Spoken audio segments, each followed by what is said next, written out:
Het belangrijkste nieuws van Curaçao in het Nederlands. Extra Journaal. Vers van de pers.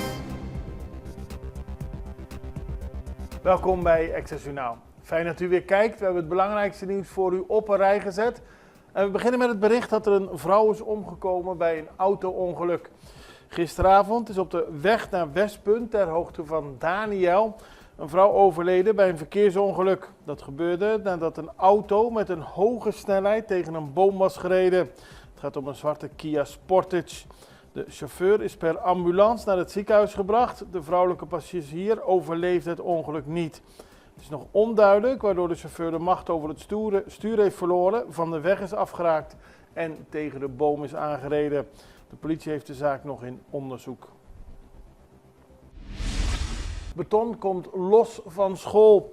Het schoolgebouw van Colegio Bellevas Martis in de wijk Santa Rosa bevindt zich in slechte staat. Het levert mogelijk gevaar op voor leerlingen en leraren.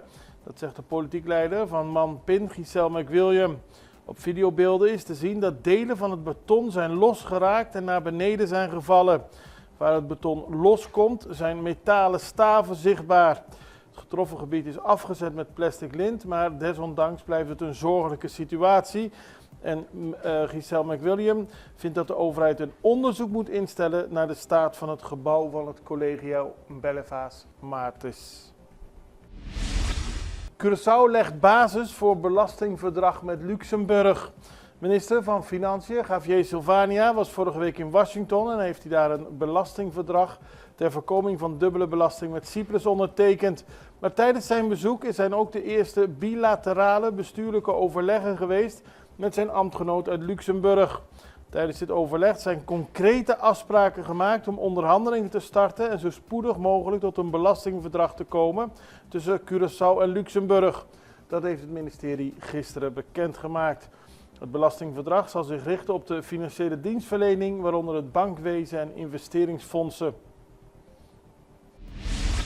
De commissie levert rapport in over nieuwbouw van het parlement. De tijdelijke commissie nieuwbouw van het Curaçaose parlement heeft gisteren haar eindrapport en voorstel met aanbevelingen ingediend aan de statenvoorzitter. Op 6 mei zal de volksvertegenwoordiging over het rapport vergaderen. 3 jaar geleden werd de commissie ingesteld met als doel om te onderzoeken wat er moet gebeuren met het statengebouw. Ofwel renoveren en voorlopig enige tijd ergens anders zitten. Ofwel nieuwbouw, wat moet dat kosten?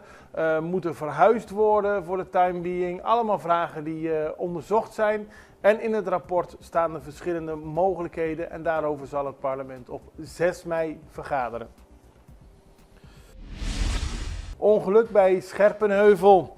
De verkeerspolitie is naar Scherpenheuvel gegaan gisteren om een ongeval af te handelen waarbij een voertuig onverwachts voor een naderende scooter reed. Dat ongeval was dus onvermijdelijk in de zin dat de scooter niet meer de auto kon ontwijken. En de politie heeft de scooter in beslag genomen omdat deze niet in orde was met de vereiste papieren. En een poging tot diefstal van een auto. De politie van Punda is gisteren uitgerukt naar de Telemonstraat, naar een appartementencomplex waar vandalen hebben geprobeerd een voertuig te stelen. De daders hebben de ruit aan de bestuurszijde ingeslagen en geprobeerd de auto te starten om ermee weg te rijden, maar dat is niet gelukt. Het forensisch team heeft onderzoek gedaan en onder meer vingerafdrukken aangetroffen. De politie en het forensisch team zullen het onderzoek in deze zaak voortzetten. Straten dicht tijdens dodenherdenking. Op 4 mei wordt op Curaçao tijdens een plechtige ceremonie stilgestaan bij alle militairen en burgers die tijdens de Tweede Wereldoorlog hun leven hebben verloren. Op vrijdag 2 mei zullen er onder leiding van de Koninklijke Marine, het Korps Politie en het Vrijwilligerskorps van Curaçao voorbereidingen worden getroffen. Het is zeg maar een rehearsal, dus er wordt gekeken of alles goed verloopt voor 4 mei. Dat betekent dat er op 2 en 4 mei in de omgeving van Punda en Putumayo, maar ook op de Rodeweg en Otrobanda verkeers- en ordenmaatregelen gelden. Die gelden tussen 6:30 's ochtends en 12 uur 's middags. En wij gaan even over naar een break. We zijn zo terug met meer nieuws. Extra in Nederland. Van Amsterdam tot Arnhem, van Groningen tot Maastricht, Extra is erbij. Volg Extra Digitaal en blijf op de hoogte van de belangrijkste ontwikkelingen in Nederland. Extra Digitaal is te zien op verschillende platforms en kanalen zoals WhatsApp, YouTube, Facebook, Instagram en ook TikTok. Wilt u ons op de hoogte brengen van een evenement of iets doorgeven? Neem contact op via WhatsApp, e-mail, Facebook of bel gewoon 06 1364 2945.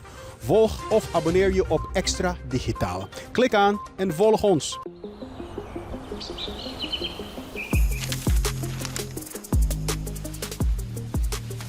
Welkom op Curaçao, een van de mooiste eilanden in de Caribiën. Een ware parel. En het is een eiland waar je van heel veel zaken kunt genieten. Van de natuur, van de zee, van het eten, van de mensen en zoveel meer. Curaçao is een eiland waar heel veel gebeurt op het gebied van politiek, cultuur, sport en zoveel meer. En Extra Journaal brengt het belangrijkste nieuws van Curaçao.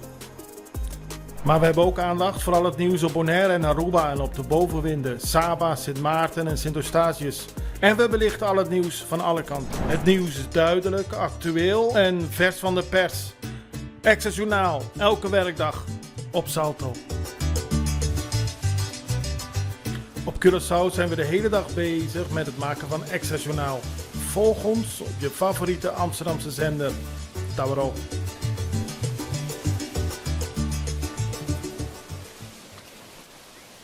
Het zal geen Bonaireaan zijn ontgaan, maar vandaag is het Dia di Rincon Bonaire. Wellicht het grootste feest. In ieder geval het feest dat met heel veel smaak wordt gevierd. Vluchten naar Bonaire zijn al lang van tevoren volgeboekt en heel veel mensen komen terug naar Bonaire en gaan naar Rincon. En heel veel mensen die op Bonaire wonen gaan vandaag naar Rincon. U ziet het op de beelden, het is een drukte.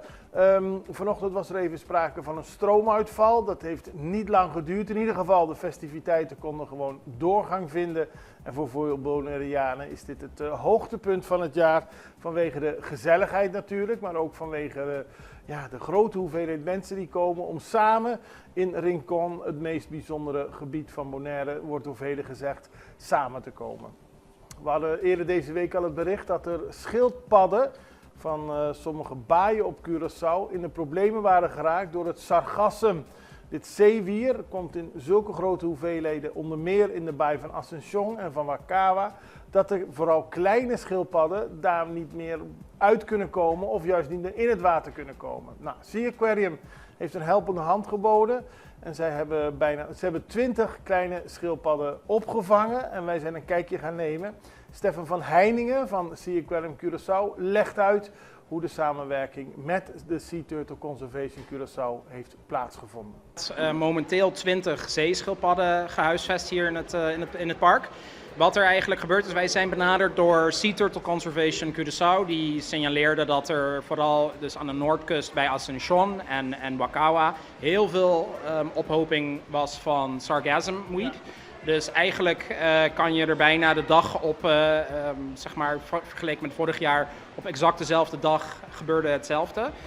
En wat er dan gebeurt is dat zeker de jonge schildpadden die in de baai opgroeien, verstikt kunnen raken door zo'n enorme dikke mat van sargassum. Dus die kwamen naar ons toe van de schildpadden hebben noodhuisvesting nodig. Dus hebben wij gelijk met hun samengewerkt om ervoor te zorgen dat we hier 2 pools beschikbaar stelden om ze hier onder te brengen. Is het een opmerkelijk verzoek? Ik bedoel, komt het vaker voor zo'n noodhuisvesting?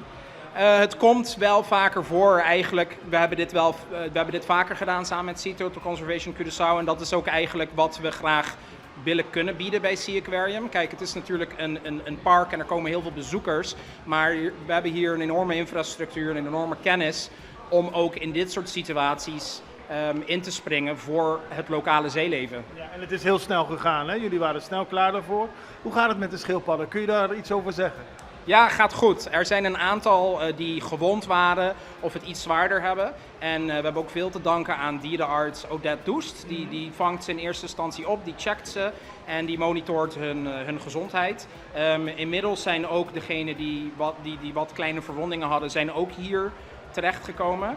Dus het gaat naar omstandigheden goed met ze. Het is nu vooral revalideren en even wennen aan hun nieuwe omgeving. Ja, want het zijn natuurlijk dieren die altijd in het wild hebben geleefd, of altijd gewoon in de natuur hebben geleefd, om het zo te zeggen. Die zijn nu hier. Ze zijn samen met de kreeften en ik zie ze ook met andere indrukwekkende vissen allemaal bij elkaar. Dat gaat goed? Ja, dat gaat goed. Die leven goed met elkaar samen, die laten elkaar met rust. En het is inderdaad even wennen voor ze. Het is de bedoeling dat ze weer teruggaan uiteindelijk naar de plek waar ze vandaan komen. Dus daarom ook in samenspraak met Sea Turtle Conservation Curaçao.